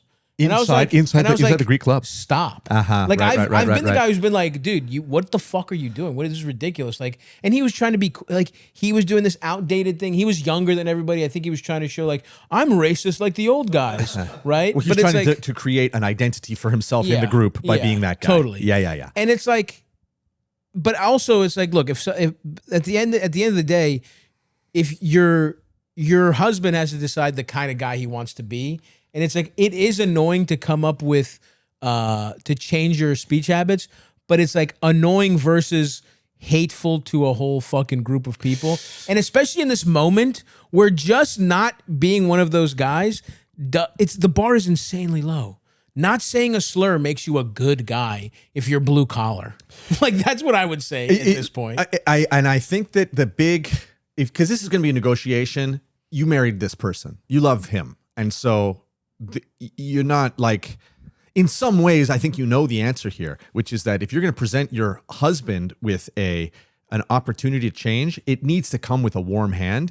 And that should be, I understand that, and this is going to sound ridiculous, that culturally, as a Bostonian at your work, this is important to you, and it's a way that you can play with taboo, and because taboos, they're on the other side of things that are sacred, and right? Also, and the other thing is, I will admit, like a cop getting called that would affect him. Yeah, and it's also hilarious. Like, yeah, it is right? very funny. And I mean, like, there's all these things in it that you just need to be.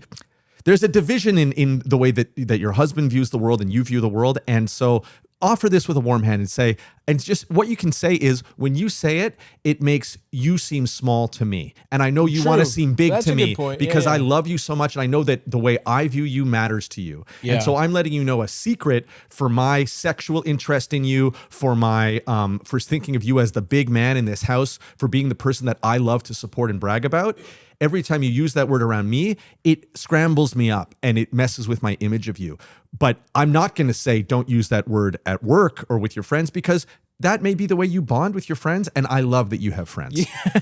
You know what it is for real? It's using Sith lightning. That's what it is. Right. It This is okay. effective, Yeah. and it is power right against the right people. It's like you can do damage, But it's gonna at give you what wrinkles. cost? It's gonna You're give you look wrinkles. fucked up. Yeah, exactly. You're gonna be uglier, and it's like Robotic hands. Don't be Yeah. don't use Sith lightning, dude. Just fucking train with the fucking. You can make fun of cops so many other ways. To accuse them of beating their wives, which they probably do. You know what I mean? Like, dude, there's so much other shit you could get for cops where it's like, don't use the Sith lightning. That's ultimately where I end up on it. If you and want- it was fun to when you were younger and you were just learning the Force. Of course, you blasting everybody. Yeah, of course. I'm a Jedi. Yeah. Oh my God. But now you're fucking. Let's master the fucking. You know what I mean? I don't know. Hey, look, That's- it binds us. It penetrates us. I've reached my knowledge of Star Wars there, but yes, I could go all day. If Yeah. you want to see a creative treatise on this very question, literally, Nirvana, the band, the show, the movie, is about this question. We go back in time and see the movie The Hangover, and you get to see Bradley Cooper literally that is go great. through this. That is a great joke in the movie. And so you and your husband can go see this Go movie see and Nirvana literally and think- this and moment. ruminate on this. Actually, it can be the jumping off It can point be the for this spark. conversation afterwards. You don't even need to Absolutely. tell him. Totally. Let it come naturally. And it's also like, yeah, dude, at the end of the day, things change and some things you just can't say anymore. And it's like, you could say 4 million other things. Yeah, right. There's so many other ways to be hurtful. Just it's also a matter of creativity. It's like, be hurtful towards the people you want to hurt, not the, like there could be collateral The blast damage. radius. Exactly. The blast radius. Let's get the blast. Let's factor it. Let's tighten up the blast radius. Let's do a couple more here, LD. Hi, Stav, eldest, esteemed guests. I tried to talk earlier, but I talked for way too long. So I'm in college right now. For context, I haven't worked a real job since like high school. It's just a little hard to find work in my area. So because of that, as a sort of side hustle turned main hustle now, I've become an OnlyFans porn editor. Oh my God. It started a couple Hell months yeah. back because I knew a couple girls that That's had awesome. pages, and I have a background in That's video fucking editing awesome. and Premiere and all that, so I'm going to school for. He's They going to reached out school to me for if I could Premiere. help them That's fucking with some of their awesome. content. I was like, sure, dude. And now I've been doing that for a while. It's getting to where they introduced me to some of their friends that have pages. I'm also involved pretty deeply in my local like punk and rave scene, so I meet a lot of girls that do that shit on the side. Awesome. And be careful, you don't know where it's going. It's a pretty good gig. They pay me either up front or a percentage of their cuts. I get to look at boobs for work. Not too bad. Some of the shit that they do is like weird, like weirder than I like, but it's whatever. Hey, you're at the job. You're not at the too office. bad of a job. My issue that's come with that now is I've been seeing a girl for a little bit now who happens to be pretty religious. And I'm not religious. I don't have any issue with that. There's just some things that we don't see eye to eye on. Bring her around to this. This is awesome. So these calls whenever, we talk about work at dinner, I start to sweat a bit. I've just been saying that I just do, freelance video work and I currently do that, but I don't know. I don't really know what to do because I really like this girl and I do see a future of us together, but I don't know if I should just be honest and upfront now that, what I do is pretty taboo, or should I not? Because I also don't see myself doing this forever, but I don't know. Because I know how many guys wouldn't date an OnlyFans model, so I can only assume, women probably wouldn't be too happy if they found out that I, you talking about the men who together clips of women fisting themselves, but I don't know. And her, what do you think I should do here, Stav? Well, we don't know her opinion.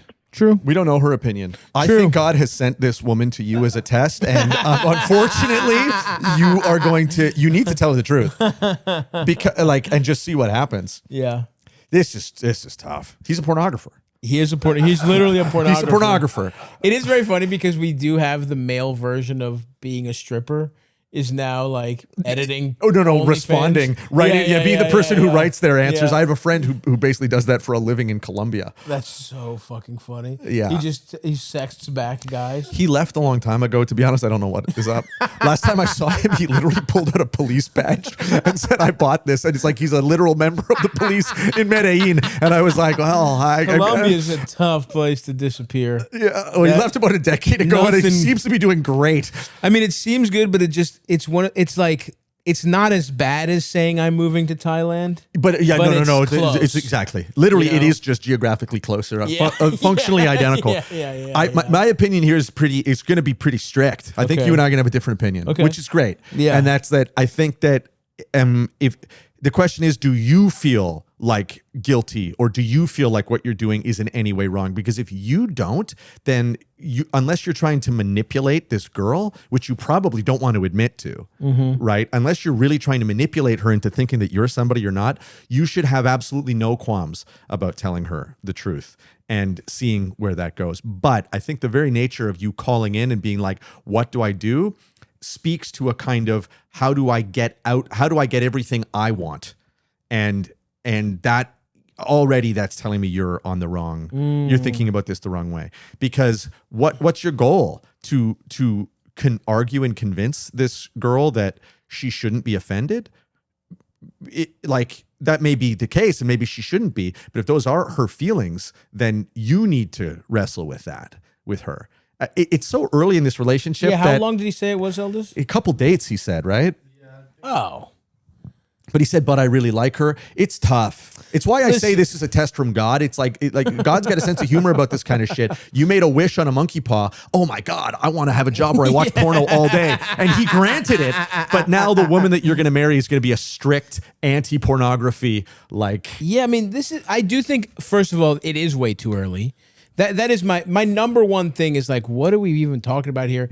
You do freelance video. You do literally do freelance video. It's true. It's not technically a lie. If you get more into it, like you can say, like he basically it's not even about this girl necessarily, in my opinion. It's about the fact that he's just not comfortable saying what his job is to be his identity, of course. In general, right? And that should tell you and something. That's fair. And my advice would probably be like, admit to who you are, and even him saying like, I'm not going to do this forever. It's like this whole call reeked of guilt. Yeah, even as he tries to impress you by saying, "Oh, my job's great. I get a lot of money. Get to look at boobs all day." Yeah, that sounds like the kind of thing that you say when you're masking, right? It's like, totally. Doesn't that sound good? Doesn't that awesome? It's awesome. I look at boobs all day. It's like, well, wait a minute though.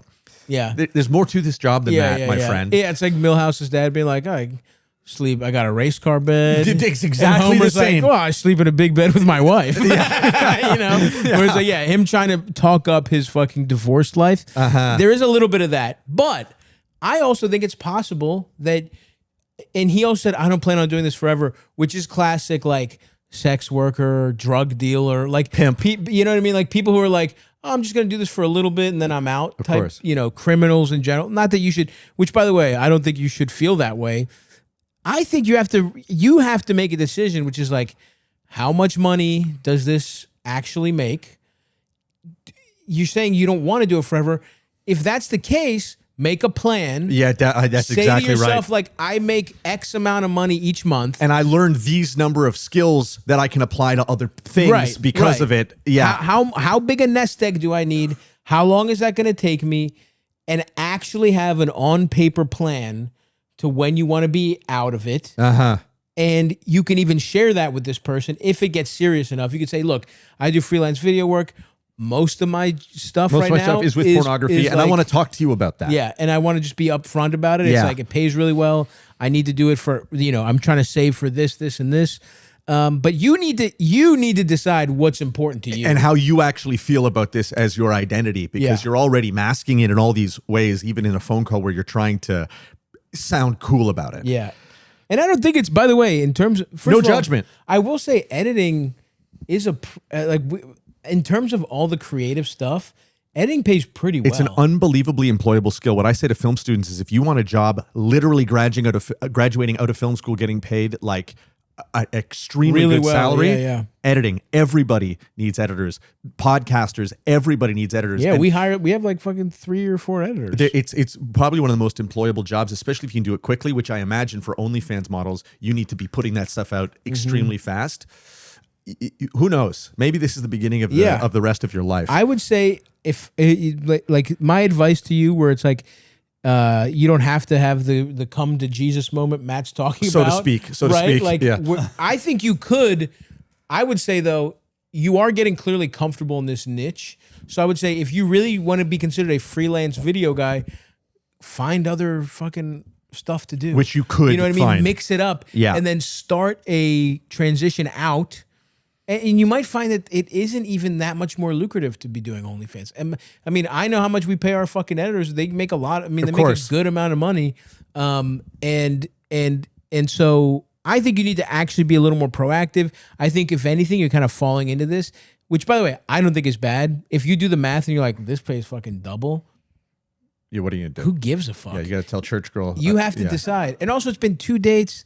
Be realistic here about, changing your entire life over something that you don't even know. Yeah, you don't want to be one of those clowns either who's like, I got to now change my whole identity because this girl I feel judged by. You will feel judged by every woman you meet for the rest of your life from wherever she's coming from. You trust me, you're going to change everything for this girl and your next girlfriend's going to be like a crack smoking stripper. Right. And you're going to be like, wait a minute, hold you on. only do softcore? Yeah, what are you doing? So just be careful. The eye of a woman is going to make you feel small in all kinds of ways. And this is just one of them. Yep. So yeah, dude, make some real plans. Yeah, apply Figure as this an editor out. to the Stavvy show. Maybe. I think is the show us your reel. Send us your reel, and don't be afraid to really be thorough with it. Yeah, 20 minute CV. Let's do another one, and then I feel like you got to go pretty soon. You got stuff to do. What time is it? 1:11. Yeah, do one more. Yeah. Okay. Hell yeah. Yeah. Do a fun one or Let's do a fun one. Take us Yeah, out. everything's been so heavy. Like we've been giving people like change your life today advice. Is it normally like this? Yeah, it's a mix. Yeah. But yeah, it's like this. Do people ever call back after you? We do live calls on the Patreon. That's that'd really be fun. amazing. That'd be amazing. Anytime you want to do a live call, you let me know. Well, next time I'm in New York, Come- we'll get more of these bagels. Sit around. That would be the ultimate call-in. You and I with a table full of food. Yeah, a mukbang / And people are just calling in asking us for life advice while we're Chomping killing on the ourselves. fucking- yeah. I love it. Hopefully, we'll have the fucking new. We'll have the new studio by then. Yeah. We'll do a big one when the Bourdan movie comes out. Oh yeah, that'll be fun. All right, play us one to go out on here, LD. let's go out on a note of hope here. Hey, Stav. I heard that you're looking for calls that aren't actually problems, but people who have been helped by advice from the past. Where did and you I just hear want to say that lady who called in asking about, going on Ozempic and if she should lie about it or what have you. I've been overweight most of my adult life, and just your advice to her was like kind of the straw that broke the camel's back, so to speak. So I was that going to do so to speak. Yeah. gave me the confidence to talk to my doctor about going on a GLP-1 inhibitor. Nice. I've lost like 30 They're a pounds sponsor, right? since then. No, It's they been should going great, be. and They just should wanted be. to thank you for that. That's amazing. to 30 hear, eh? pounds? My You boy. inspired this guy to just say fuck it and finally do Ozempic. And I love he that. lost 30 pounds since that. Hell yeah, Yeah. dude. And I want to say to everyone out there, all our fat listeners, of which I would say 70%. 90% by body weight. Yeah. Give it up, man. What's this pride that you think you're too good for the shot? Don't think that it isn't just a kind of psychological barrier. People have trouble talking to doctors. People have trouble asking sure. permission. Like, But I think that's what this guy's saying. I know, and I'm saying this is good. And what I'm saying Yeah. to you is, and look, I even felt it for a second too, where I was like, nah, I'll do it natural. It's like, look, you're fat as shit. You're in a society where there's treats everywhere. You probably have the kind of brain that does not handle that well. There is a fucking medicine that stops some of it. And by the way, the medicine itself does not guarantee success. I myself have been strong. There have been months where it's a fucking stalemate between me and the medicine. I'm holding it at bay, right? Look at our good pal, not to throw him under the bus. You know what? I won't say any names, but there's other podcasters that have beat the drug. So don't think that this other thing where you just take the fucking drug and immediately everything changes. It's possible to, like, it still is work, but it will make it a little easier. Don't be too proud. And at the end of the day, it's not even about how you look, because look, at the end, it's about living longer. We're all pieces of shit. The older we get, the more we look like shit. Don't think you're gonna get sexy overnight. Let's focus on living, and then you can get hotter if you want to later on, whatever. But don't have this pride. Just fucking take a medicine. You wouldn't be like, if you had a fucking migraine, you wouldn't be like, I'm gonna beat this naturally. It's like, you're just fat medically. A lot of you motherfuckers, you couldn't help it. I know I can't help it on some level. I'm addicted to this shit. And if there was Food Anonymous, I know there's Overeaters Anonymous, but that's bullshit. If there was like a thing where I could just give up eating forever, I would do it. It's just, unfortunately, my vice I have to do a couple times a day to stay alive. So do the shout out to this guy, Eldest. Give us a nice the applause for our friend here. And yes, get out there and improve yourselves in many ways, pharmaceutically and otherwise. I guess that's our final note. Go and no matter how fat you are, if you're fat, if you're skinny, go see Nirvana, the band, the show, the movie in theaters now. Maybe you got to buy 2 seats. Maybe, yeah. They still have not yet done Southwest style seating in theaters. Get in there, squeeze in there, get your fucking love handles have another guy's elbows in your love handles. God, I went to see fucking Uncut Gems opening night. Brutal. It was like every seat's full. Middle of the row. I went with a girl, in the middle of it, and I'm like, wait, the one seat that was empty was next to me. I'm fucking celebrating, and then just like an old woman who didn't feel like she even knew about the move, and then she just comes in, fat old lady who. I don't even know. She didn't even seem to want to be there for the movie. She seemed like she was taking shelter. Like, she didn't look homeless, but she had a homeless vibe. Oh, yeah, of course. You know what I mean? Or maybe she's just an insane old. I mean, I'm sure New York does have old people that just watch movies and do culture, whatever. Cinephilia. Yeah. She sat next to me, completely ruined it. And I had her elbows in my fucking fat all the whole movie. Great movie, though. So you saw it in 4D. Yeah. You had the D-box experience. I really was, dude. All of that it was a metaphor. Stress. Her elbows were a metaphor for what was going on in Howie's life. Yeah. But anyway, go see the movie, folks. And that's about it. Come see us on tour. The tour is kicking off right now. Where are we about to be, Eldest? Iowa? On the 16th. Fucking idiot. God damn it. Yeah, man. When do you think, motherfucker? I thought you said you were going to call him Des Moines, Springfield, Des Moines, there we Missouri, go. St. Louis, Yep. Cincinnati, Columbus, Prior Lake, Minnesota. That's coming sold on the- out. Oh, okay. yeah. Dumbass. Radio City. Let's not forget the big one is Radio City. That's almost sold out. I'll be honest with you. Get your tickets now. We have less than 10% of tickets left for Radio City. So get those. And we will talk to you guys next time. Bye-bye. Thank you.